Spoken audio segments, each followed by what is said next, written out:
Souvent, à la fin de l'année, on pense à ce que nous allons manger, de quoi nous allons nous vêtir. Il y en a qui pensent aussi à ce qu'ils vont boire. Mais aujourd'hui, je crois que l'Esprit de Dieu a préparé une bonne portion afin que nos âmes puissent se désaltérer. Jésus disait, venez à moi, vous tous qui avez faim et tous ceux qui ont soif, qui viennent et qui prennent de l'eau de vie gratuitement. Gratuitement. Merci pour tous ceux qui m'ont introduit. Je voudrais vous demander de chercher dans votre Bible la lettre de Paul à Tite. Nous allons juste souligner un point et nous allons continuer très rapidement dans notre sujet. Mais ça fait partie du sujet aussi. Tite, chapitre 1er. La petite lettre se trouve après 2 Timothée. Il y a juste 2 chapitres, c'est pour ça qu'on dit petite lettre, mais c'est une lettre qui est tout à fait aussi importante que les autres qui ont 10, 15, 20 chapitres. Alors, Tite, chapitre 1er, le verset 10.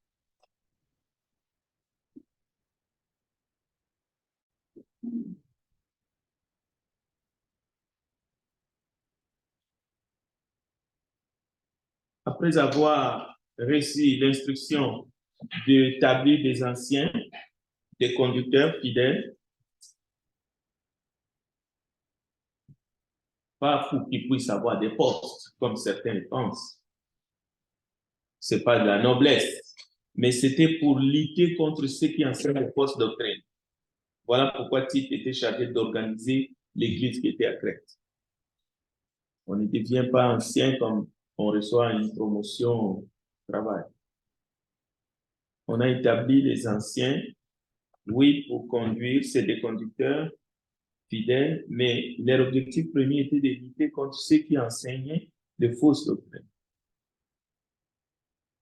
Alors, au verset 10, toujours dans le cadre, dans leur rôle, après avoir donné leurs qualifications ou leur posture, les prérequis, ce n'est pas un choix comme ça, non, on le connaît depuis longtemps, il est dans l'église depuis longtemps, il a des enfants qui sont grands et qui sont chrétiens. Non, non, non, non, non. Il y a vraiment des critères qu'il faut remplir selon l'esprit qui a inspiré la parole. Alors, pour que nous soyons tous dans le bain, je vais lire le 8. Écoutez, qu'il soit hospitalier, ami des gens de bien, modéré, juste, saint, tempérant, attaché à la vraie parole telle qu'elle a été enseignée, afin d'être capable d'exhorter selon la sainte doctrine. On peut être capable d'exhorter avec douceur, mais ce n'est pas selon la sainte doctrine. Ce n'est pas parce que tu parles avec douceur que tu es dans la sainte doctrine. Donc, il faut être capable d'exhorter, mais selon la sainte doctrine. C'est très important. Mais, voilà les compléments que je voulais souligner ici, et réfuter les contradicteurs. Si tu n'es pas capable de regarder quelqu'un dans les yeux et lui dire, tu enseignes l'erreur, tu n'es pas un conducteur fidèle.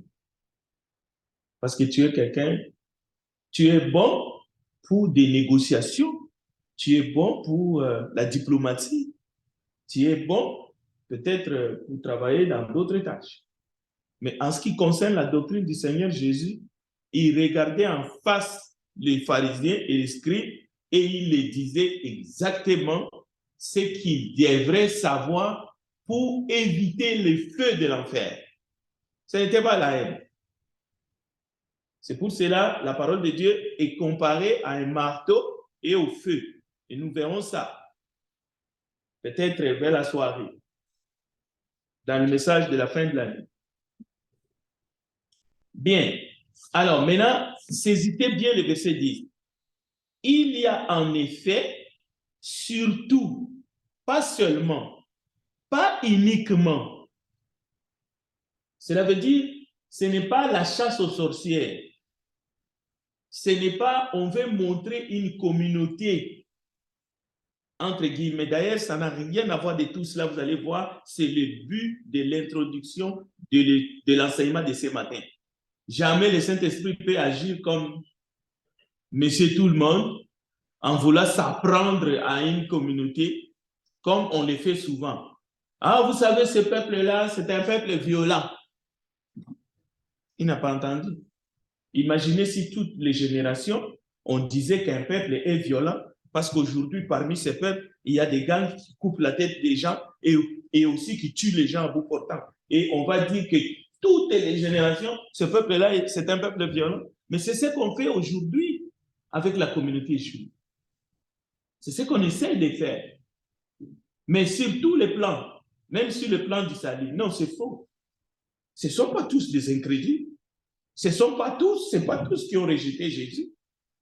Ça, c'est important. Alors, écoutez, il y a en effet surtout parmi les circoncis beaucoup de gens rebelles, de vains discoureurs et de séducteurs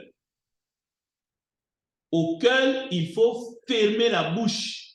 Ils bouleversent des familles entières, enseignant pour un gain honteux ce qu'on ne doit pas enseigner. Maintenant, qui sont les circoncis? Dans le contexte ici, le piège, c'est de prendre ces textes et de l'actualiser.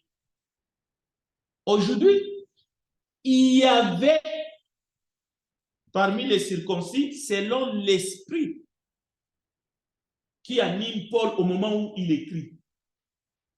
Ce n'est pas tous les circoncis. Et en plus, aujourd'hui, il y a des circoncis. Même parmi les non-juifs, il y a des circoncis. Les gens qui se sont fait circoncire, mais pour des raisons X, Y. Mais il y en a qui se sont fait circoncire aussi au nom de la loi de Moïse. Il y en a. Et qui vont se faire circoncire chez un docteur, mais qui est d'origine juive. Maintenant, si tu prends ce texte-là, tu l'actualises. Tu veux la lire comme tous les circoncis. Donc, ce sont des rebelles, ce sont des... Est-ce que vous comprenez? Maintenant, si on ne peut pas actualiser dans ce sens-là, comment on veut actualiser sur le plan du salut? Donc, ça ne fonctionne pas. Ça ne fonctionne pas. Au premier siècle, lors de la transition, dans le corps du Christ, en majorité, tous ceux qui se sont convertis étaient des Juifs. C'est eux qui accueillaient les autres convertis qui n'étaient pas d'origine juive. Il y avait des problèmes. Il y avait des problèmes. Et celui qui écrit ici est justement quelqu'un que nous allons voir aujourd'hui dans le deuxième texte, dans Philippiens chapitre 3, chercher. J'aimerais que quelqu'un nous trouve ça rapidement, on va le lire. Mais qui est-il? C'est un membre de communauté, c'est un membre d'un peuple qui parle de son peuple. Mais ici, il s'adresse à Tite. Tite, je crois il avait soit un père, Timothée, on sait, c'est clair, mais Tite, je ne suis pas allé loin dans ma recherche. Soit il avait les deux pères, ou les deux parents, excusez-moi, ou l'un des deux peut-être. Mais écoutez, le message est clair. Tu dois faire attention. Il y a surtout parmi les circoncis ici, ça ne veut pas dire n'importe qui s'est fait circoncire. Non, non, non. Les circoncis, ça veut dire les Juifs au premier siècle. les chrétiens d'origine juive, plus précisément. Mais les vrais, pas Timothée, parce que lui c'est sa mère. Oui, il avait un père qui n'était pas. Mais à l'époque, ils étaient encore beaucoup plus rigides. Bien sûr, on sait que la définition va évoluer. Comme aujourd'hui, on peut trouver dans l'état hébreu actuel, on peut trouver des gens qui ne sont pas d'origine juive, mais qui ont acquis la citoyenneté. Ils sont là-bas. Ils sont français, asiatiques. Et ils ont acquis la citoyenneté, comme nous avons acquis la citoyenneté canadienne ici. Mais parfois, on peut parler des Canadiens en interprétant comme si nous étions tous d'origine britannique, ou bien qu'on était tous de Québécois. Je sais pas moi. Non, non. Nous avons des origines. Alors, rapidement, Philippiens chapitre 3, donc il ne faut pas commettre cette erreur-là. Parmi les circoncis, au 1er siècle, au début de l'Église, il y avait surtout. Mais cela ne veut pas dire qu'il n'y a pas aujourd'hui ou qu'il y avait seulement. Non. On pouvait trouver ces gens rebelles, les discoureurs partout, comme aujourd'hui dans l'Église, il y a des discoureurs. Il y a des gens qui enseignent pour un gain obtus, qu'il faut fermer la bouche. Il était nécessaire de surveiller la sainte doctrine au premier, mais aujourd'hui aussi. Mais ça pouvait venir de n'importe où. Mais le contexte ici, c'est clair. Et dans le contexte du salut, nous verrons la même chose. Des paresseux, il y en a partout. Et le verset 13 va plus loin, vous allez voir. C'est pourquoi reprends-les sévèrement, afin qu'ils aient une foi saine. Ce n'est pas pour les humilier. Est-ce que Paul peut dire à titre d'humilier quelqu'un?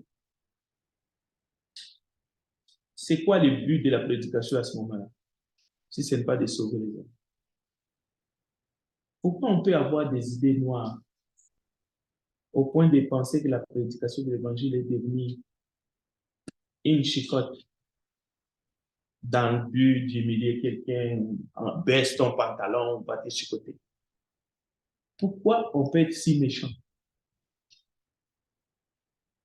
Parce qu'à ce moment-là, on ne voit plus l'importance du salut d'une âme. On ne comprend même plus le prix. Dieu et Jésus lui-même étaient sévères et il demande à ceux qui enseignent la sainte parole de le faire de manière avec droiture, avec amour, mais dans un esprit qui consiste à arracher les gens dans le feu éternel. On ne peut pas changer cette nature des choses. Alors, regardez le verset 16. Ils font profession de connaître Dieu, mais il les réunit par leurs œuvres, étant abominables, rebelles et incapables d'aucune bonne œuvre. Le mot vaut chaque fois un pesant d'or. Abominable. C'est comme ça que Paul est en train de décrire ces circoncis, mais qui étaient rebelles, mais dans le but de les ramener dans la bergerie. Ce n'est pas dans le but de les humilier. Alors, mais là, Philippiens chapitre 3, je demande à quelqu'un de nous lire très rapidement. Commençons par le verset premier. Oui, commençons par le verset premier. Allons-y. Philippiens 3, premier. J'avais promis ce texte-là. Maintenant, voici le texte. Suivons. Je ne me lasse point de vous écrire les mêmes choses, et pour vous, cela est salutaire. Prenez garde aux chiens, prenez garde aux mauvais ouvriers, prenez garde aux faux circoncis. Car les circoncis, c'est nous, qui rendons grâce à Dieu, notre culte Qui rendons grâce à Dieu notre culte par l'Esprit de Dieu, qui nous glorifions en Jésus-Christ et qui ne mettons point notre confiance en la chair. Moi aussi, cependant, j'aurais sujet de mettre ma confiance en la chair. Si quelqu'un autre croit pouvoir se confier en la chair, je le puis bien davantage. Moi, circoncis le 8e jour, de la race d'Israël, de la tribu de Benjamin, hébreu, né d'hébreu, quant à la loi, pharisien, quant aux zèles, persécuteurs de l'Église, irréprochables à l'égard de la justice de la loi. Mais ces choses qui étaient pour moi des gains, je les ai regardées comme une perte à cause de Christ.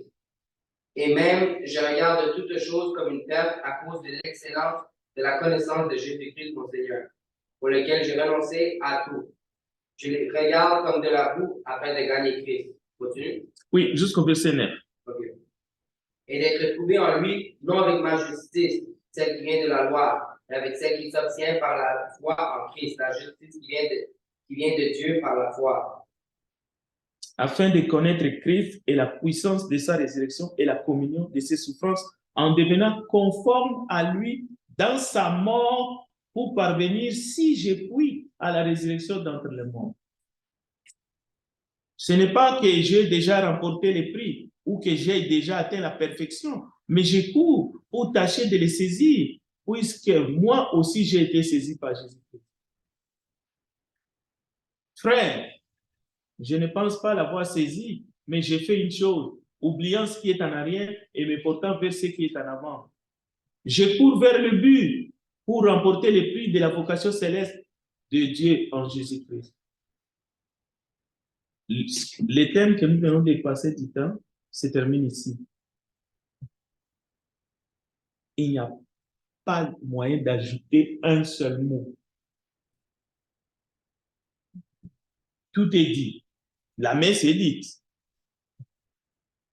Bon, maintenant, on peut toujours se poser des questions. Et pour les peuples juifs, c'est toujours ça. Mais ici, c'est un natif qui parle aux siens. C'est un pharisien, un ex. Mais quand même, c'est son peuple. Plus loin, il dira que je me perds de moi pour que, si c'était possible, que moi, je me perde, que je devienne anathème, pour que mes parents puissent être sauvés, il aurait pu le faire. Mais il ne peut pas, parce que ce n'est pas lui qui décide. Mais écoute, cela ne veut pas dire qu'un peuple au complet, jadis, antique, parce qu'il ne faut pas généraliser, il ne faut pas actualiser, il ne faut pas, surtout pas. Si tu actualises, tu tombes. Toutes ces idées-là, toutes ces personnes-là qui actualisent, qui parlent au passé, au présent, qui parlent de l'histoire d'un peuple antique, ancien, que Dieu a marché et il actualise ça, il généralise. Fausse doctrine. Parce que dans l'enseignement que Dieu nous a donné par la grâce, qui consiste le salut, et même le jugement de rien, c'est toujours Dieu rendra à chacun selon ses œuvres. L'idée d'accorder le salut disons, à une communauté, à un groupe, à un peuple, c'est une hérésie. Le salut est pour tous, Christ est mort pour tous, mais la réponse et même le jugement qui va venir, c'est toujours à titre individuel. Quiconque, ça ne passera pas par la filiation, comme nous l'avons vu dernièrement. Ça ne passera pas, je suis le fils d'un tel, ou je suis de la famille d'un tel, ou moi je suis un peuple. Non. La seule famille qui résiste, c'est l'Église. Il faut être membre de l'Église. Là aussi, il y a un enseignement pour les gens qui pensent qu'ils peuvent être sauvés en dehors de l'Église. Attention, ce n'est pas cela que je suis en train de dire. Jésus est venu racheter l'Église. Il est mort pour l'Église. Une fois que tu es sauvé, tu es ajouté à l'Église. Cela veut dire que tu ne peux pas être sauvé comme un singleton. Cela veut dire que tu mènes une vie, tu es tout seul chez toi, tu n'es pas dans une église locale. Ça, c'est un problème. Ça peut être pour un temps. Parce que si tu es dans l'Amazonie, dans la forêt, et tu as rencontré un prédicateur, ou bien prenons l'exemple de Lémi Ketchoupien, il était dans le désert, il revenait d'ailleurs de Jérusalem pour adorer. Et voilà, la Bible dit, il est parti joyeux. Il était ajouté à l'église en sortant de l'eau du baptême. Il était déjà ajouté à l'église. Seigneur, c'est Dieu qui ajoute. Mais là où il est allé, il allait trouver des frères. Et s'il n'avait pas trouvé de frères, il allait commencer chez lui une assemblée. Il allait prêcher la parole et commencer une assemblée chez lui, tranquillement, dans sa maison, ainsi de suite, avec les siens. D'abord. Mais cela ne veut pas dire que c'était un fondateur. L'église ne commençait pas dans la maison de Lémi Ketchoupien, au cas où. Parce qu'autour de lui, il n'y avait que des circoncis. Et lui-même, sûrement, c'était un circoncis. Mais les voilà, il venait d'être sauvé grâce à Dieu qui a utilisé un ange et filé. Alors, les dons de grâce et l'appel de Dieu, selon Romains 11, les dons de grâce et l'appel de Dieu sont irrévocables. C'est ce que nous lisons dans les textes. Maintenant, il faut aller comprendre ces textes, ça veut dire quoi? Chaque personne de n'importe quelle origine a la possibilité de se tourner vers Dieu en Jésus-Christ. Le plan de la rédemption a été accompli. Maintenant, il faut la réponse de l'homme pécheur. Dieu veut que tous soient sauvés. Il ne rejette personne. Dieu ne rejette pas son peuple de manière éternellement. Non. C'est pour cela que le Christ est venu. Cela veut dire, quiconque va accepter de se réfugier en Jésus, le salut est disponible. Qui que vous soyez, indépendamment de qui est votre père, de qui est votre ancêtre, le salut est disponible à tous. Et ça, c'est irrévocable. Dieu a aimé le monde, il a donné Fils unique afin que quiconque croit en lui ne périsse point, mais qu'il ait la vie éternelle. Et c'est quoi l'avantage des Juifs là-dedans? Mais ça commence où? À Jérusalem. Celui que nous venons d'entendre, qui est-il?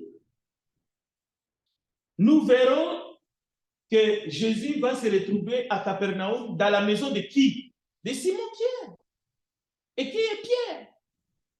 Quelle est son origine? Mais en sortant de la maison de Simon, il va voir un certain Lévi. Le nom seulement vous donne le ton. Lévi, c'est lui qui va devenir Matthieu. Il est qui? Et Jésus va lui dire, toi, suis-moi. Est-ce que ce n'est pas assez pour voir que Dieu, Jésus-Christ est venu d'abord pour sauver son peuple? Mais avant ça, avant sa venue, ils étaient dans la loi. Et même si ils ont résisté, disons, les dirigeants n'ont pas voulu savoir quoi que ce soit, ils se sont endurcis. Mais cela ne veut pas dire que l'amour de Dieu a cessé de se manifester pour eux. Parce que qui est Pierre, sinon l'apôtre des Juifs? Et même Paul, c'est lorsqu'il sera rejeté lui-même comme personne, parce qu'il était d'abord un docteur de la loi, il était d'abord un pharisien dur. Lorsqu'il change les temps, il devient un ennemi. Mais finalement, il dit, bon, parce que vous ne voulez pas, je m'en vais vers les païens. Mais c'était aussi le plan de Dieu. Alors, Romains chapitre 11, verset 25 à 27, on va juste donner quelques explications. Moi, je n'interprète pas les textes. La Bible s'explique elle-même. Car je ne vais pas faire que vous ignorez ces mystères-ci afin que vous ne soyez pas sages pour vous-même. C'est qu'un endurcissement partiel est arrivé à Israël. Écoutez bien, le texte le dit. Un endurcissement partiel. Alors, le mot partiel ici vaut son pesant d'or. Jusqu'à ce que la plénitude des nations soit entrée. Vous voyez, la plénitude s'applique aux nations. Qui peut prétendre que parmi les nations, c'est la plénitude, c'est la totalité qui va être sauvée? Mais nous lisons ici que la plénitude des nations soit entrée. Donc, c'est un langage qu'il ne faut pas dénaturer. Parce que si tout Israël sera sauvé, mais il faut aussi accepter que la plénitude des nations sera entrée dans le royaume des cieux. Alors, on arrête de prêcher l'évangile parce qu'on sait déjà que tout Israël sera sauvé et la plénitude des nations sera entrée. Pourquoi on va prêcher? Pourquoi on va prêcher? Mais écoutez, même si on prêche l'évangile, ce n'est pas la plénitude des nations qui vont entrer et ce n'est pas tout Israël dans le sens du dénombrement, c'est-à-dire on va compter toutes les personnes depuis que le monde est monde qui sont d'origine juive qui vont entrer. Ou toutes les personnes qui sont d'origine des nations, toutes les nations, l'évangile est annoncé à toutes les nations sur la surface de la terre. Dieu, le Christ, veut que tous soient sauvés et parviennent à la connaissance de la vérité. Nous les lisons mot à mot, mais ne vous y trompez pas. On ne se moque pas de Dieu. C'est qu'un homme aura sémé, il le moissonnera. Mais là, il y a un faux débat. Est-ce que c'est la faute du plan du salut? Est-ce que c'est la faute de ceux qui prêchent? Nulle part dans la Bible. Oui, si quelqu'un ne prêche pas bien, il sera jugé. Mais il ne faut pas dire que si les gens n'embrassent pas le salut, c'est la faute de ceux qui prêchent. Tu ne peux pas justifier le fait que tu vas en enfer, c'est parce que quelqu'un t'a mal prêché. Est-ce que c'est sérieux? Le premier professeur, c'est un homme qui a la chair et le sang, ou bien c'est l'esprit? Posez-vous la question. Est-ce qu'il y a quelqu'un qui pouvait prêcher comme Jésus? Est-ce que tous les gens que Jésus a prêchés se sont convertis? Pourquoi ils l'ont crucifié alors?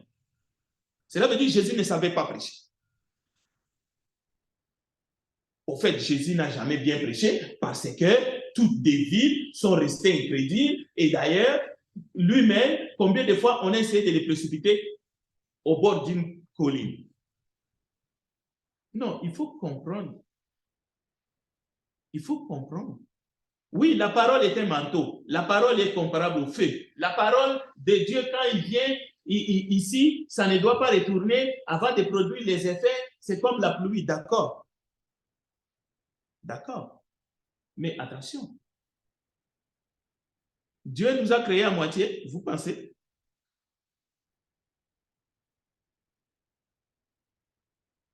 Pierre a bien prêché. La première fois, il y a eu 3000 baptêmes. C'est un miracle. D'ailleurs, on ne peut pas mettre ça sur le compte de Pierre. C'est de la bassesse, c'est de l'enfantillage. C'est du n'importe quoi. Vous lisez mal la Bible. Cette moisson-là a été faite par l'Esprit.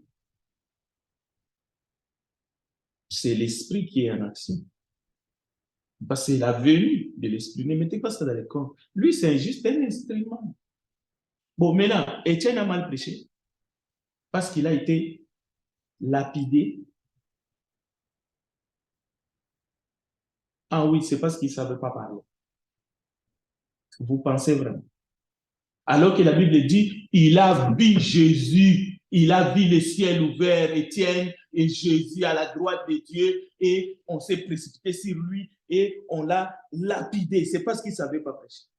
Frère, sœur, vous devez vous repentir. si vous avez des idées comme ça.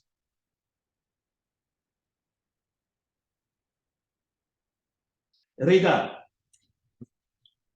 Après avoir dit Romains 11, ici dans Romains 11, 25, 27, que tout Israël et toute la plénitude de la nation soit entrée, ainsi tout Israël sera sauvé. Écoutez, selon qu'il est écrit, le libérateur viendra de Sion, il détournera de Jacob l'impiété. C'est ici justement où beaucoup trébuchent. Qui est ce libérateur? Est-ce que ce libérateur, c'est Moïse ou c'est Jésus? Ou c'est un libérateur qu'on attend, qui va venir, mais qui n'est jamais venu? Non, il n'y a pas d'autre libérateur. Luc chapitre 4, c'est le Christ, le Messie que Pierre a confessé. Il est déjà venu. Mais les siens ne l'ont pas reçu. Mais à ceux qui l'ont reçu, il leur a donné le pouvoir de devenir enfants de Dieu. Et ceux-là englobent les gens de toutes les origines. Et en première position, parmi les Juifs, ceux qui l'ont reçu. On peut citer des noms. On peut citer des noms. Matthieu, Lévi. Et on peut continuer la liste des noms. Paul, ainsi de suite. Donc, le texte là, il est bon.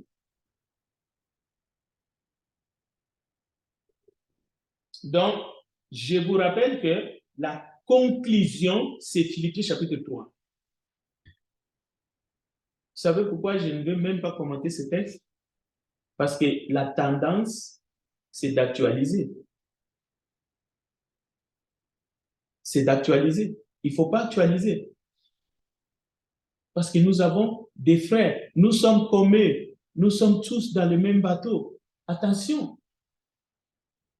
Il n'y a pas d'un côté le bouc et de l'autre côté le brebis. Non. Ça, c'est une réalité qui va apparaître au jour du jugement. Mais si nous commençons à réfléchir comme ça, oh, il y a des boucs et puis il y a des brebis aujourd'hui, mais à qui on va prêcher l'évangile finalement? On va tenter de prêcher aux brebis et pas aux boucs. Est-ce qu'on va considérer une partie de ce monde-là comme des loups? Non. Non. Ça, c'est un des exemples que Jésus donnait. Okay? Donc, celui qui est en Christ appartient à l'Israël de Dieu, qui est l'Église. Or, si vous êtes en Christ, vous êtes donc postérité d'Abraham. Ce n'est pas moi qui l'ai dit. Galates chapitre 3, verset 29. Je répète, celui qui est en Christ appartient à l'Israël de Dieu, qui est l'Église. Or, si vous êtes à Christ, vous êtes donc postérité d'Abraham, héritier selon la promesse. Tiens. Donc, nous sommes frères et sœurs, quelles que soient nos origines, quels que soient nos ancêtres. Mais ne globalisez pas. La globalisation, c'est un thème politique. N'archivez pas un peuple. Il y a eu des passages, il y a eu du temps, il y a eu des avantages, ainsi de suite. Mais en Christ, tout cela disparaît. Bien, je vais m'arrêter ici. Je crois qu'on a fait un travail de titan pour démontrer seulement une chose. Qui forme le peuple de Dieu aujourd'hui? C'est les gens de toutes les nations, de toutes les origines qui sont en Jésus. Amen. Bien, alors, quelques questions, quelques commentaires. Nous avons 5 minutes pour que nous puissions nous échanger dans l'amour, dans le but de nous édifier. Je crois que je vais vous envoyer les textes. Parfois, je dis, je n'envoie pas, c'est parce que ce n'est pas encore le bon moment, mais ça se fera. Là, c'est fini. Oui, merci. Allez-y, frère. Alors, je vous remercie pour l'étude. Ici, en Romains, le chapitre 11, verset 6, il partit d'Israël. Oui. Ainsi, tout Israël? Est-ce qu'il y a une différence entre Israël et les Israël de ce verset? Israël, est-ce que ça a le même sens? Non. Pour Israël, on parle de la nation juive. Oui. Deuxième Israël, c'est l'Israël de Dieu. Déjà, ça va Israël qui ont reçu la parole. Voilà, tous ceux qui sont en Christ. C'est dans ce sens. Oui. Merci. Merci pour la question. Oui. Oui. Merci pour les questions. Donc, ma question, c'est en Romains chapitre 9, Oui. verset 27. Oui. Et l'apôtre Paul a dit, Isaïe de son côté s'écrit au sujet d'Israël. Quand le nom des fils d'Israël se répand au sein de la mer, et reste seulement sera sauvé. Alors, on va savoir de quel nom il voulait parler. Pardon? Le reste. Répète encore la dernière partie de ta question. Oui. Alors, j'aimerais savoir de quel nom le prophète voulait parler de quel reste. Ah, quel nombre? Oui. Quand le nombre des fils d'Israël serait comme le sable de la mer, alors déjà, le nombre est comparé au sable de la mer. Rappelons-nous de la promesse faite à Abraham. Si tu peux, regarde les cieux, si tu peux compter les étoiles, vas-y. C'est ça. C'est ta postérité. La même chose ici. On ne peut pas compter les sables de la mer. Je ne peux pas te donner un nombre. Comme, le nombre sera comme les sables de la mer.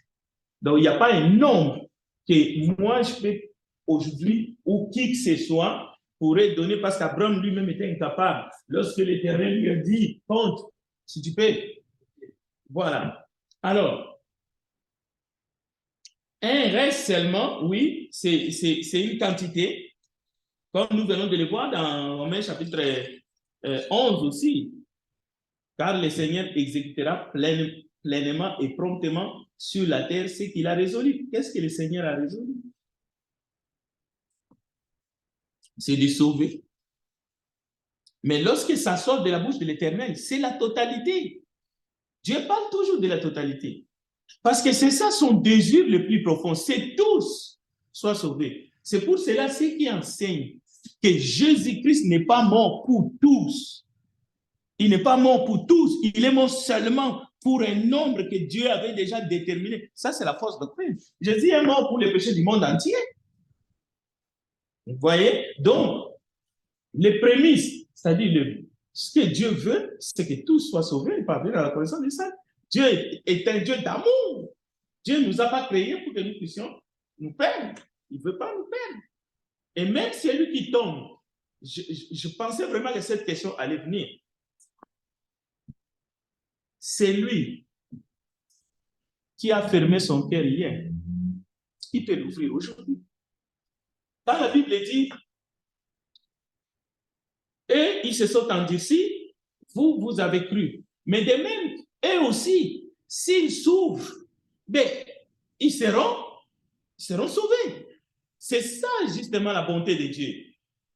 Cela veut dire, c'est lui qui a fait. Si les 20 dernières années, vous avez entendu l'évangile et que vous avez fermé votre cœur, d'autres ont accepté en même temps.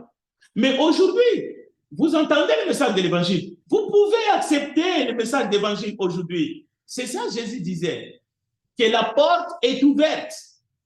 Il faut que ceux qui sont dehors puissent venir afin qu'il y ait un seul enclos, un seul troupeau, un seul berger. Est-ce qu'on se comprend? C'est ça. Oui? Beauvoir.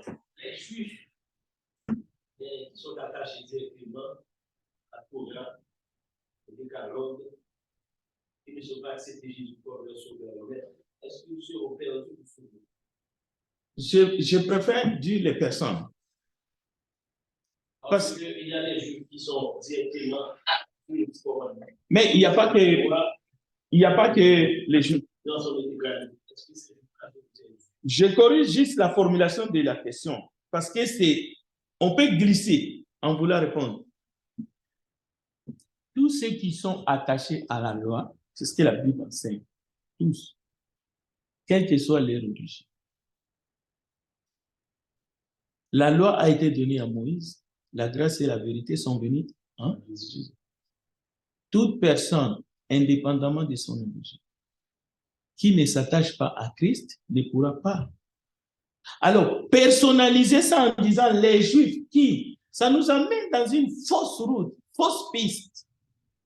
Parce qu'à ce moment-là, on arrive à cette histoire-là, à cette doctrine-là, Dieu a un autre plan pour les Juifs. Mais maintenant, pour les autres qui sont attachés au commandement que tu fais, qu'est-ce que Dieu va faire pour eux? Parce qu'il y en a. Ceux qui s'attachent au Torah aujourd'hui, ce n'est pas seulement les Juifs. Bien sûr, je sais que tu as raison, Beauvoir. Tu essaies de dire, écoute, il y a une religion qui s'appelle le judaïsme, ok? Et ils enseignent, et ainsi de suite.